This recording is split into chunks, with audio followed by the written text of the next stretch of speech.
పశ్చిమాసియా పరిణామాలు కొత్త మలుపు తిరిగాయి. ఇరాన్ మీద భీకర దాడులతో పాటు ప్రపంచ చమురు రవాణాలో కీలకమైన హర్ముజ్ జలసంధిపై కన్నేసింది అమెరికా. ప్రతి చమురు నౌకపై సుమారు 287 కోట్ల రూపాయలు వసూలు చేసే అవకాశం ఉంది.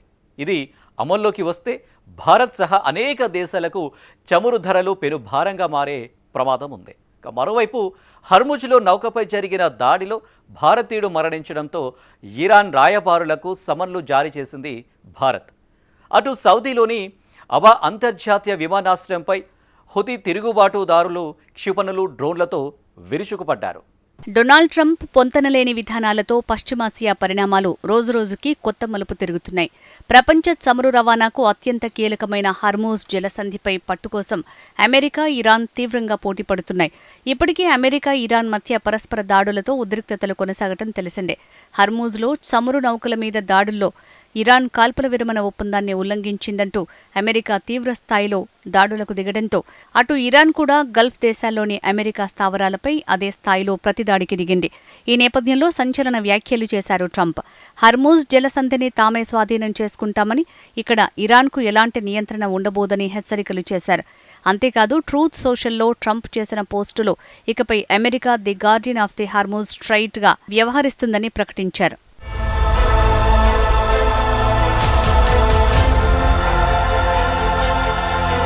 ఇరాన్ ఇప్పటివరకు అమెరికాతో కుదుర్చుకున్న అనేక ఒప్పందాలను ఉల్లంఘించిందని, గత 47 ఏళ్లుగా ఇలానే వ్యవహరిస్తోందని ఆరోపించారు ట్రంప్.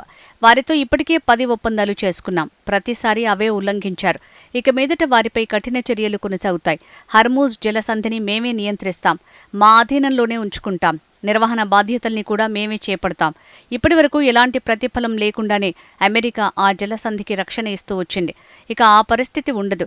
ప్రపంచ వాణిజ్య నౌకలకు భద్రత కల్పించేందుకు అమెరికా భారీ ఖర్చు చేస్తున్నందున ఆ ఖర్చుకు ప్రతిఫలంగా హర్మూజ్ గుండా వెళ్లే ప్రతి కార్గోపై 20% రుసుము వసూలు చేయాలని నిర్ణయించినట్లు తెలిపారు. ధనిక దేశాలు చెల్లింపులు చేయాల్సిందే. మా వాళ్లను ప్రమాదంలో పడేసినందుకు ఇది పరిహారమని వ్యాఖ్యానించారు ట్రంప్. గతంలో ఏప్రిల్ 13 నుంచి జూన్ 18 వరకు అమెరికా ఇదే తరహా దిగ్బంధనం అమలు చేసింది. అమెరికా, ఇరాన్ మధ్య తాత్కాలిక శాంతి ఒప్పందం కుదరటంతో దానిని ఎత్తివేశారు. తాజాగా అమెరికా అధ్యక్షుని వ్యాఖ్యలతో హర్మూజ్ జలసంధి మరోసారి అంతర్జాతీయ రాజకీయ వివాదాల కేంద్రంగా మారింది. కాగా డొనాల్డ్ ట్రంప్ వ్యాఖ్యలపై ఇరాన్ తీవ్రంగా స్పందించింది. హర్మూజ్పై తామే పూర్తిస్థాయిలో పట్టు బిగించామని తేల్చి చెప్పింది. గత నెలలో కుదిరిన మధ్యంతర శాంతి ఒప్పందం ప్రకారం జలసంధి గుండా జరిగే రాకపోకలను నియంత్రించటానికి, నౌకల నుంచి అవసరమైతే రుసుములు వసూలు చేయటానికి తమకు హక్కు ఉన్నట్టు ఇరాన్ చెప్తోంది. హర్మూజ్ జలసంధి ముమ్మాటికి మా భూభాగమే.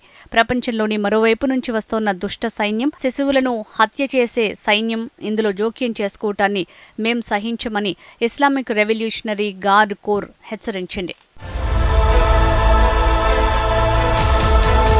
హర్మూజ్ జలసంధిలో ట్రంప్ చెప్పినట్టుగా 20% టోల్ ప్రతిపాదన అమలైతే అంతర్జాతీయంగా చమురు ధరలు భారీగా పెరిగిపోయే ప్రమాదముంది. దీని ప్రకారం లోడ్ చేసిన ప్రతి చమురు సూపర్ ట్యాంకర్ నుంచి $30 మిలియన్ అంటే 287 కోట్లు వసూలు చేసే అవకాశం ఉంటుంది.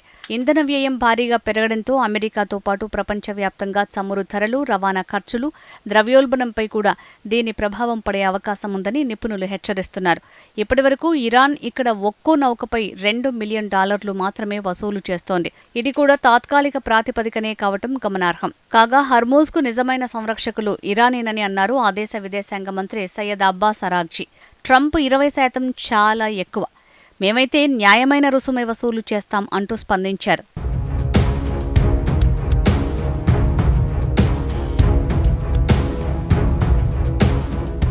మరోవైపు హర్మూజ్ జలసంధిలో జరిగిన క్షిపణి దాడిలో భారతీయ నావికుడు మృతి చెందటం, పలువురు గాయపడటంపై భారత ప్రభుత్వం తీవ్ర ఆగ్రహం వ్యక్తం చేసింది. ఈ ఘటనపై వివరణ కోరుతూ Iran deputy ambassador Mohammad Javad హుస్సేనీతో సహా ఆ దేశ దౌత్యవేత్తలను భారత విదేశాంగ మంత్రిత్వ శాఖ సమన్లు జారీ చేసింది. ఒమన్ ప్రాదేశిక జలాల్లోని దక్షిణ షిప్పింగ్ లేన్లో ప్రయాణిస్తున్న యుఏఈకి చెందిన మొంబాసా, అల్ బహియా అనే 2 వాణిజ్య నౌకలపై ఇరాన్ క్రూయిజ్ క్షిపణులతో దాడులు చేసింది. ఈ ప్రమాదంలో ఒక భారతీయ నావికుడు ప్రాణాలు కోల్పోగా 6 భారతీయులు, 2 ఉక్రేనియన్లతో కలిపి మొత్తం 8 మంది గాయపడ్డారు. వీరిలో 4 పరిస్థితి విషమంగా ఉంది. ఈ దాడులపై విదేశాంగ శాఖ తీవ్ర ఆందోళన వ్యక్తం చేస్తూ ఈ ప్రాంతంలో ఉద్రిక్తతలను తగ్గించాలని పిలుపునిచ్చింది. అంతర్జాతీయ చట్టాలకు లోబడి వాణిజ్య నౌకల స్వేచ్ఛా ప్రయాణానికి ఆటంకం కలిగించకూడదని స్పష్టం చేసింది. ఇదిలా ఉంటే పశ్చిమాసియాలో అమెరికా, ఇరాన్ ఉద్రిక్తతలకు తోడు ఇప్పుడు సౌదీ అరేబియా, హుతీల మధ్య మళ్లీ ఘర్షణలు చెలరేగాయి. సౌదీలోని అబా అంతర్జాతీయ విమానాశ్రయంపై హుతీ తిరుగుబాటుదారులు క్షిపణులు, డ్రోన్లతో విరుచుకుపడ్డారు. ఇరాన్ నుంచి హుతీ ప్రతినిధుల బృందాన్ని తీసుకువస్తున్న విమానాన్ని అడ్డుకునేందుకు యెమెన్ ప్రభుత్వం సనా అంతర్జాతీయ విమానాశ్రయంలోని రన్వేపై బాంబు దాడి చేయటంతో ఈ ఘర్షణలు ప్రారంభమయ్యాయి. ఈ దాడి వెనుక సౌదీ అరేబియా ఉందని ఆరోపించిన హుతీలు వాటికి బదులు తీర్చుకుంటామని ప్రకటించారు. అన్నట్టే దాడులు చేశారు. అయితే తాము ఆ క్షిపణులను అడ్డుకున్నామని సౌదీ తెలిపింది. అయితే వాటిలో కొన్ని ఎయిర్పోర్టుపై పడటంతో మంటలు చెలరేగిన దృశ్యాలు వైరల్ అయ్యాయి. దాదాపు 4 ఏళ్లుగా సౌదీ అరేబియా, ఇరాన్ మద్దతు ఉన్న హూతీ మధ్య ఉన్న ప్రశాంతతకు ఈ దాడులతో బ్రేకులు పడినట్టయింది.